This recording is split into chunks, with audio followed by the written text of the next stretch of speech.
मैं डॉक्टर अनिल जेप आज आपसे इंटरप्रिटेशन में strict construction of penal institutes के बारे में बात करूंगा। दंड कानूनों का कठोर अर्थान्वयन।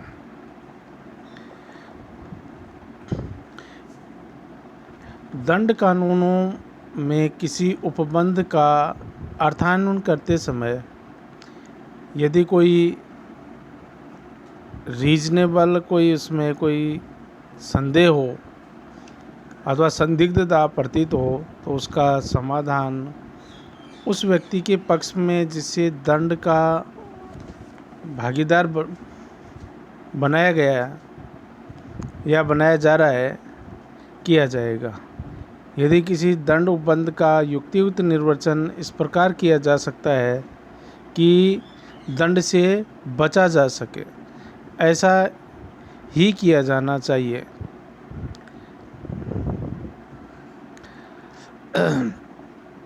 क्योंकि जब किसी मामले में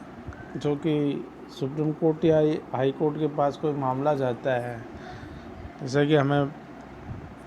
ने पहले बात की है कि जब कोई संदिग्धता हो, दोहरा अर्थ लग रहा हो या स्पष्टता हो, तभी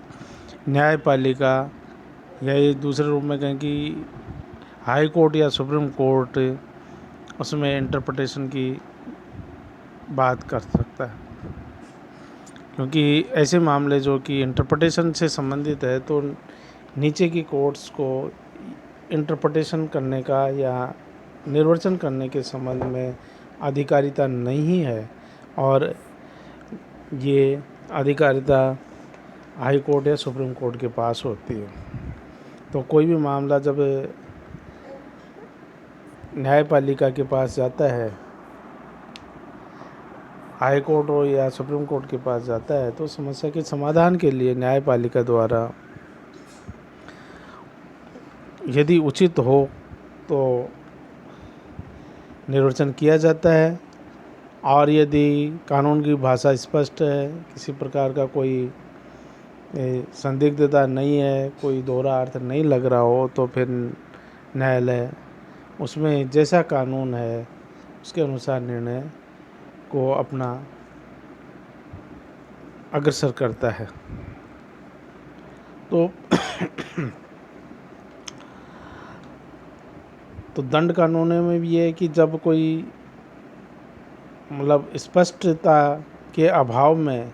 ही न्यायपालिका उसको जो कि दंड दिया जाने वाले व्यक्ति को उसके संबंध में कोई फ़ायदा या ऐसा निर्वचन करते हुए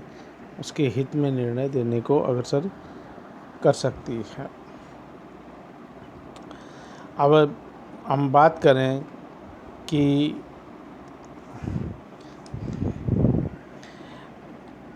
केदारनाथ का जो मामला आया था, जिसमें Kedarnath versus West Bengal AIR 1953 Supreme Court, और पेज हैं 404।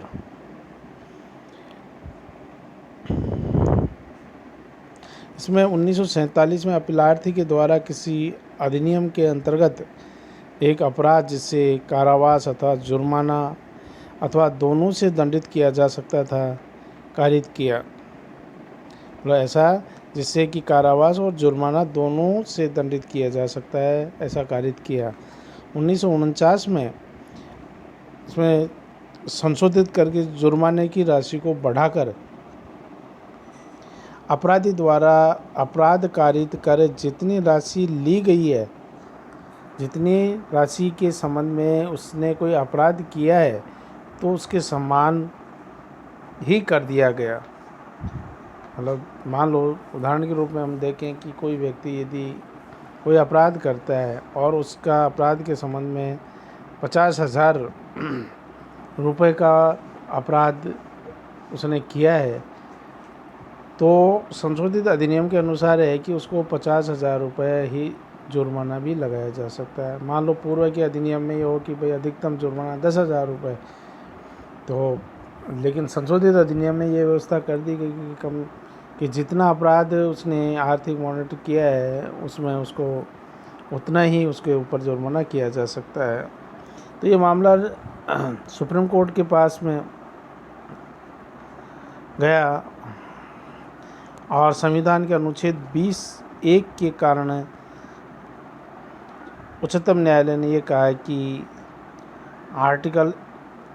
20 के सब क्लॉज 1 में ये व्यवस्था है कि अपराधी से बढ़ी हुई राशि नहीं ली जा सकती। तो ऐसा उच्चतम न्यायालय द्वारा अभी निर्धारित किया गया।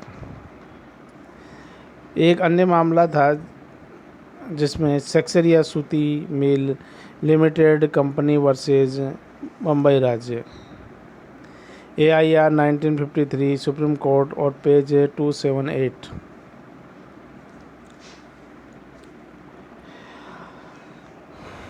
इसमें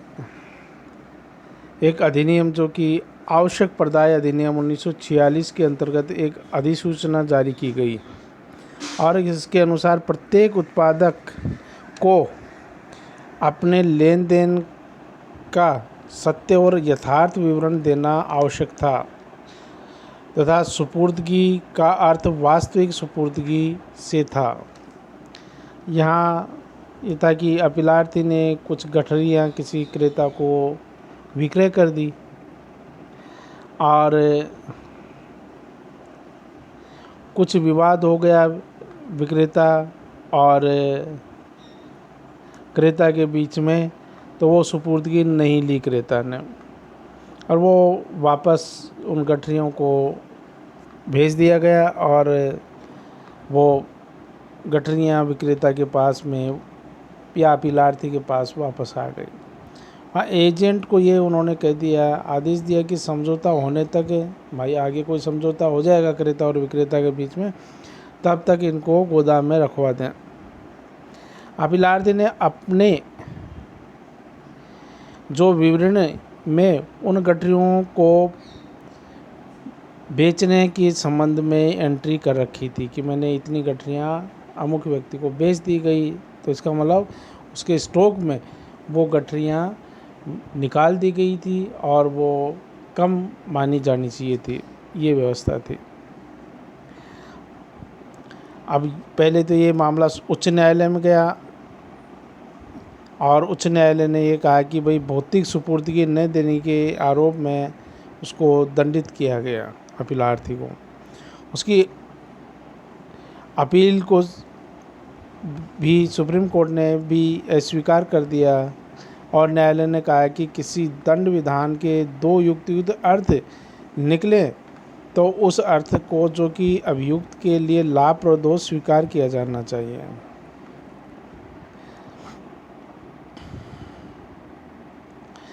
अतः ये भी कहा सुप्रीम कोर्ट के द्वारा कि वस्तुओं की सुपुर्दगी अभिकर्ता को कर दी गई थी, अतः अधिनियम के अंतर्गत सभी अपेक्षाएं भाषा के बिना विकृत किए हुए ही पूर्ण कर ली गई थी। ऐसा सुप्रीम कोर्ट के द्वारा अभी निर्धारित किया गया। तो ये सेक्सरिया सूती मिल लिमिटेड का जो मामला था उसमें सुप्रीम कोर्ट के द्वारा ये निर्णित किया गया। अब हम बात करते हैं कि एक मामला था जिसमें सरजू प्रसाद वर्सेज उत्तर प्रदेश राज्य का, जो कि AIR 1961 सुप्रीम कोर्ट और पेज 631 में ये था कि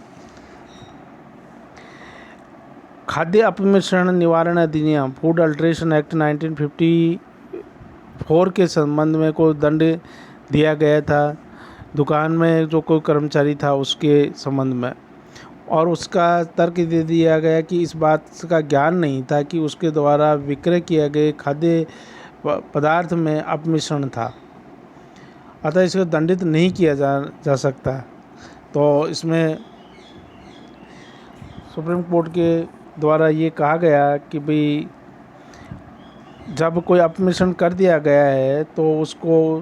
इस अधिनियम की धारा 16 के तहत और इसमें दंड कानून होने के कारण निर्वर्चन के योग्य है। और इस मामले में फिर ये भी कहा गया है कि अधिनियम की धारा 16 अपमिश्रण खाद्य विक्रय की को दंडित करती है तथा धारा 19 से भी ये स्पष्ट है कि यह दोषपूर्ण ज्ञान की अनुपस्थिति वैध प्रतिरक्षा नहीं है। और न्यायालय ने कहा कि ये एक से अधिक अर्थ संभव न होने के कारण अभिलाषी को दोष सिद्धि वैध मानी गई, ऐसा अभी सुप्रीम कोर्ट के द्वारा अभी निर्धारित किया गया।